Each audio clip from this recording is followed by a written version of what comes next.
தமிழ் பேசும் அனைத்து நல்லவங்களுக்கும் வணக்கம். After a long time camera ஸ்பெசிஃபிக்காக இருக்கக்கூடிய ஒரு ஸ்மார்ட் ஃபோனுடைய அன்பாக்சிங் அண்ட் என்னுடைய 10 நாள் எக்ஸ்பீரியன்ஸ் எப்படி இருந்துச்சுன்னு உங்ககிட்ட ஷேர் பண்ண போறேன். இதுதான் OPPO Find X9 Pro. ஃபோனை பற்றி பேசுறதுக்கு நிறைய விஷயங்கள் இருக்கு. ஸோ முதல்ல குயிக்கான அன்பாக்சிங் என்னன்றதை பார்த்துருங்க. பாக்ஸ்குள்ளே நமக்கு ஃபோன், 80 வாட்கான சார்ஜர், கேபிள் அண்ட் மேனுவல்ஸ் இருந்தது. வித் சிம் மெசேஜ் டூலுமே இருக்கு. அண்ட் இந்த டிசைனோட மெர்ஜ் ஆகிற மாதிரியே ஒரு கேஸும் கொடுத்துருக்காங்க. உங்களுக்கு எப்படி இருக்கு? ஒரு பெரிய பேட்டரி இதில் கொடுத்துருந்தாலுமே கையில் எடுக்கும் போது கொஞ்சம் ஓகே சைஸ் கம்மியாக இருக்கிற மாதிரி தெரியுது. இப்போ ஃபோன் அப்படியே எடுத்து க்ளோஸ் அப்ல பாருங்களேன் எப்படி இருக்கு. எங்கேயோ பார்த்த மாதிரிலாம் யோசிக்காதீங்க. அவனை வெளியே வச்சு லாக் பண்ணிட்டேன், நம்ம மட்டும் பேசிக்கலாம். உங்களுக்கு ஃப்ரேம் எல்லாம் வந்து அலுமினியம் கொடுத்துருக்காங்க.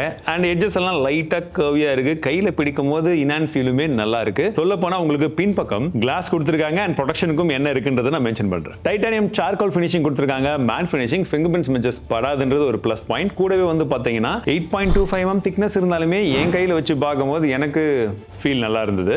அண்ட் குறிப்பா அதோட வெயிட் 227 கிராம். அதற்கான காரணம் இதுல 7500 mAh பேட்டரியுமே வருது. அண்ட் IP66 68 69 ரேட்டிங்கும் இருக்கிறது ஒரு கூடுதலான பிளஸ். புதுசா புது பேர்ல வந்த ஒரு பட்டனும் இங்க இருக்கு.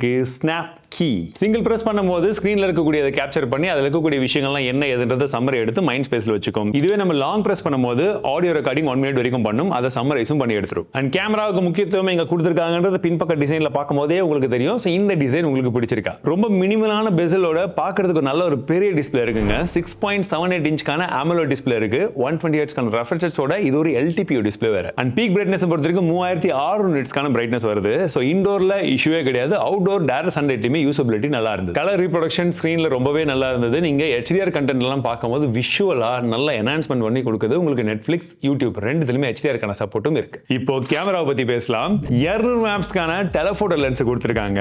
அண்ட் பிரைமரி கேமராவை பொறுத்த வரைக்கும் 50 மேப்ஸ்க்கான கேமரா அண்ட் இன்னொரு 50 மேப்ஸ்க்கான அல்ட்ரா வைட் சென்சர் கொடுத்திருக்காங்க. அண்ட் செல்ஃபியை பொறுத்த வரைக்கும் அங்கேயும் ஒரு 50 மேப்ஸ்க்கான கேமரா இருக்கு. அந்த ஸ்டார் ஆஃப் த ஷோவே பார்த்தீங்கன்னா இந்த 200 மேப்ஸ்க்கான டெலஃபோட்டோ கேமரா தான். ஏன்னா அதில் எடுக்கக்கூடிய போட்டோஸ் எல்லாம் பார்க்கறதுக்கு சூப்பர்வா இருக்கு. 3x போர்ட்ரேட்டை பொறுத்த வரைக்கும் உங்களுக்கு இமேஜஸ் நல்லா கிறிஸ்பா இருக்கு. ஸ்கின் டோன்லாம் நேச்சுரலா எடுத்துட்டு வந்து கொடுக்குது.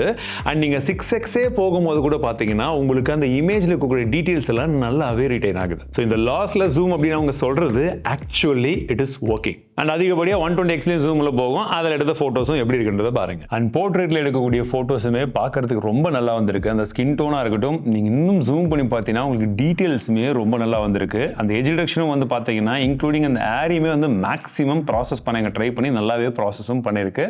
அந்த ஷர்ட் கலர்ல இருந்து எல்லாமே மைல்டா பூஸ்ட் இருக்கு. ரொம்ப ஓவர் பூஸ்டும் கிடையாது அண்ட் நேச்சுரலா வைக்கல. Slight boost which looks really good. And 50 மேப்ஸ்க்கான பிரைமரி கேமராலையுமே வந்து பார்த்தீங்கன்னா உங்களுக்கு எடுக்கக்கூடிய இமேஜ் குவாலிட்டி, அதோட கலர் அக்யூரசி எல்லாமே நல்லா இருந்தது. டீடைல்ஸ்மே ஓரளவுக்கு வந்து மேட்ச் ஆயிடுது. பிளஸ் டைனமிக் ரேஞ்சுமே இதுல நல்லா இருந்தது. அண்ட் என்னன்னா HDRமே ஓரளவுக்கு கன்சிஸ்டன்டா மெயின்டைன் ஆகுது எல்லா இடத்துலயுமே. அல்ட்ரா வைட்லயுமே இமேஜ் குவாலிட்டி பார்க்கறதுக்கு இந்த மாதிரி இருந்தது.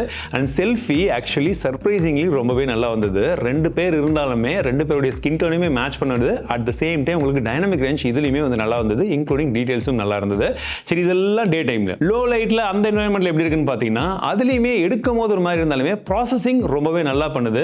அசல் பிளட் எங்க ஒர்க் ஆச்சோ இல்லையோ இந்த இடத்துல இவங்க கூட இந்த கொலாபரேஷன்ல நல்ல ஒரு ஸ்கின் டோன் அவுட்புட்டை வந்து ஆஃப்டர் ப்ராசஸிங் நமக்கு எண்ட் ரிசல்ட்ல கொண்டு வந்துடுறாங்க. ஸோ கேமராவை பொறுத்த வரைக்கும் இந்த போன்ல ஒரு நல்ல இம்ப்ரூவ்மெண்ட் பார்க்க முடியுது. இந்த அவுட்புட் இந்த அளவுக்கு வரதுக்கான இன்னொரு மிக முக்கியமான காரணம் பார்த்தீங்கன்னா இந்த ஹார்ட்வேர்ல உத்து பார்த்தீங்கன்னா இந்த இடத்துல இன்னொரு கேமரா இருக்க மாதிரி தெரியும். But which is actually a sensor. True colour camera technology with Lumo image இன்ஜினுமே இதில் இருக்கிறதுனால உங்களுக்கு ஹார்ட்வேர் உடைய பார்ட் எந்த அளவுக்கு அந்த இமேஜ் உடைய நேச்சுரல் கலர் டோனை டிரெக்ட் பண்ணுதோ ஈக்குவலா உங்களுக்கு ISP இருந்து எல்லா விதமான கம்யூனிகேஷன் பில்ட் பண்ணி உங்களுக்கு சாஃப்ட்வேர் ஆப்டிமேஷனும் சேர்த்து கொண்டு வரதுக்கு இந்த 2 விஷயங்களும் இங்கே ஹெல்ப்ஃபுல்லா இருந்திருக்குன்னு சொல்றாங்க. வீடியோஸை பொறுத்த வரைக்கும் 4K 120 fps நம்மளால வீடியோ எடுக்க முடியும். அந்த வீடியோ குவாலிட்டியுமே பார்க்கறதுக்கு எந்த அளவுக்கு இருக்குன்னு பாருங்க. அண்ட் செல்ஃபிலையுமே நம்மளால 4K வீடியோ எடுக்க முடியுது. பிளஸ் 4K மோஷன் போட்டோவும் இருக்கு. நீங்க அதை எடுத்துட்டு அதில் ஏதாச்சும் உங்களுக்கு ஒரு இமேஜ் வேணும்னா கூட நீங்க அழகா ஒரு நல்ல போட்டோ எடுத்தா எந்த மாதிரி வருமோ அந்த மாதிரியும் வந்து எடுத்துக்க முடியும். பிளஸ் உங்களுக்கு லாக் வீடியோவுமே இதில் எடுக்க முடியும். சப்போஸ் நீங்க கிரியேட்டரா இருக்கீங்க, நீங்க லாக் வீடியோ எல்லாம் எடுக்கணும்ன்ற பட்சத்தில் அந்த ஆப்ஷன் இதில் அவைலபிளா இருக்கு. இதுல மீடியா கூட Dimensity 9500 சொல்லக்கூடிய ஒரு 3 nanometer ப்ராசஸர் இருக்கு. ஸோ நாங்க ரன் பண்ண பெஞ்ச்மார்க் ஸ்கோர்ஸும் எந்த அளவுக்கு வந்ததுன்னு பாருங்க. அண்ட் கேமிங் எக்ஸ்பீரியன்ஸ் ப்ராக்டிகலா எந்த அளவுக்கு இருந்ததுன்னு கேட்டீங்கன்னா ஸோ இதில் ஃபுல்லாக வந்து BGMI தான் டெஸ்ட் பண்ணிட்டு இருந்தேன். 120 FPS நல்லா ஸ்டேபிளாக இருக்குது. ஆவரேஜ் FPS கூட ஒரு 115 FPS மேலே போச்சு. ஸோ மற்றபடி இந்த ஃபோனில் இன்னும் இன்டெப்த்தாக இறங்கி டெஸ்ட் பண்ணி உங்களுக்கு கேமிங் ரிவ்யூலாம் வேணுமான்றதை கமெண்ட்ஸில் சொல்லுங்கள்.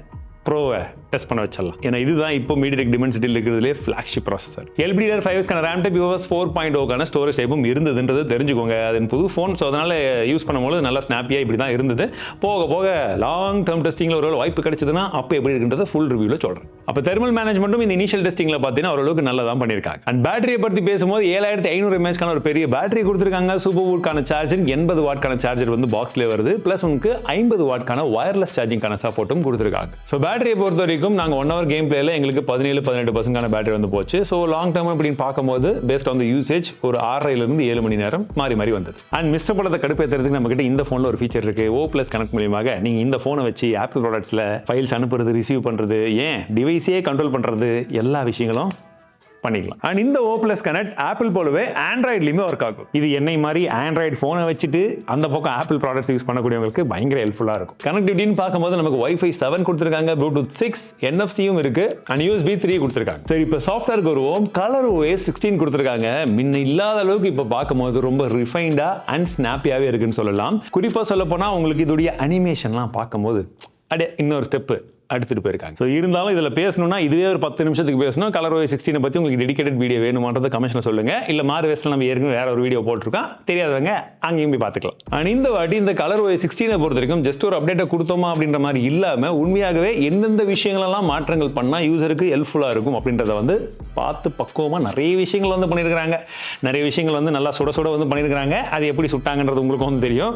பட் யூஸ் பண்ணுறதுக்கு உங்களுக்கு ப்ரொடக்டிவ் சைட்லையுமே சரி நிறைய விதமான ஆப்ஷன்ஸ் வந்து இருக்கு. ஏஐலையுமே வந்து பார்த்தீங்கன்னா நிறைய லோடட் அப்பாக கொடுத்துருக்காங்க. ஏஐ ரெக்கார்டர் யூஸ் பண்ணி நீங்கள் அக்யூரேட்டாக டிரான்ஸ்கிரிப்ஷன் பண்ணிக்க முடியும். ஏஐ ரைட்டர்லையும் நம்ம பார்த்த அந்த சின்ன சின்ன விஷயங்கள் வந்து இருக்கு. ஏஐ ரீலை இந்த ஆப்ஷன் வந்து கொடுத்துருக்காங்க. அண்ட் நம்ம ஏற்கனவே யூஸ் பண்ண ஜெமினை மற்ற விஷயங்களும் இதில் பை டிஃபால்ட்டாகவே இருக்கு. அண்ட் முக்கியமாக மைண்ட் ஸ்பேஸ் கூட ஜெமினையோட இன்டெகிரேஷனுமே இருக்கு. ஸோ நம்ம இந்த சேவ் பண்ணி எடுத்து வைக்கக்கூடிய அந்த சம்மரிஸ்ல நீங்கள் தேடியும் எடுத்துக்கக்கூடிய ஆப்ஷன் இதில் இருக்கு. அண்ட் அது நல்லாவும் ஒர்க் ஆகுது. ஸ்டீரியோ ஸ்பீக்கர் கொடுத்துருக்காங்க. சவுண்ட் குவாலிட்டி நல்லா லவுடா இருக்கு. கிளாரிட்டியுமே ரொம்ப நல்லா இருந்தது. ஹாப்டிக்ஸுமே நல்லா ஸ்ட்ராங்கா நல்லா இருக்குங்க. யூஸ் பண்றதுக்கு ரொம்பவே நல்லா இருந்ததுன்னு சொல்லலாம். அண்ட் இதுல நெட்வொர்க் கால் ரிசப்ஷன் இந்த மாதிரி விஷயங்களை பொறுத்த வரைக்கும் ஜியோ சிம் ட்ரை பண்ணியிருந்தாங்க. செல்லுலர் ரிசப்ஷன் நல்லா இருக்கு. 5G எந்த ஒரு கால் டிராப்ஸ் எதுவுமே வந்து கிடையாது. அண்ட் இயர்பீஸ் ஆடியோ குவாலிட்டியுமே நல்லா இருந்தது. அண்ட் இந்த ஃபோன் கூடவே OPPO Enco Buds 3 Pro Plus-யுமே வந்து லான்ச் பண்ணியிருந்தாங்க. எனக்கு இது கையில் எடுத்த உடனே ஃபர்ஸ்ட் ஃபீல் ஆன விஷயம்னா உள்ள இருக்கா இல்லையான டவுட் இருந்தது. ஏன்னா அந்த அளவுக்கு லைட் வெயிட்டாகவும் வந்து கொடுத்துருக்காங்க. சரி, இதுல என்னப்பா ஃபீச்சர் இருக்குன்னு பார்த்தீங்கன்னா 12.4 mm டைட்டானியஸ்டு டயப்பர் டிரைவர் வந்து கொடுத்துருக்காங்க. அண்ட் உங்களுக்கு ANC-யுமே இருக்கு. IP55 ரேட்டிங்கும் வந்து கொடுத்துருக்காங்க. Bluetooth 5.4 லோ லேட்டன்சி டிரான்ஸ்மிஷனுமே இருக்கு. இதை பத்தி தனியாக ஏதாச்சும் டெஸ்ட் பண்ணி ஷார்ட்ஸ் ஏதாச்சும் வேணுமான்றதை சொல்லுங்க. பட் அதற்கு முன்பாக இந்த ஸ்மார்ட் போனை பொறுத்த வரைக்கும் ஓப்போல ஒரு ஃபிளாக்ஷிப் ஸ்மார்ட் போன் நீங்க பாக்குறீங்க அப்படின்ற பட்சத்தில் இதுல சாலிடான ஃபிளாக்ஷிப் ஃபீச்சர்ஸ் எல்லாத்தையுமே ரொப்பி கொடுத்த மாதிரி தான் ஒரு ஃபீல் இருக்கு. அண்ட் பிரைசிங்கை பொறுத்த வரைக்கும் என்ன பிரைசிங்ன்றதை போடுறேன். ஸோ அந்த பிரைசிங்குக்கு உங்களுடைய கருத்துக்கள் என்னன்றதை ஷேர் பண்ணுங்க. மீண்டும் ஒரு சந்திக்கிறேன். வாழ்க தமிழ்.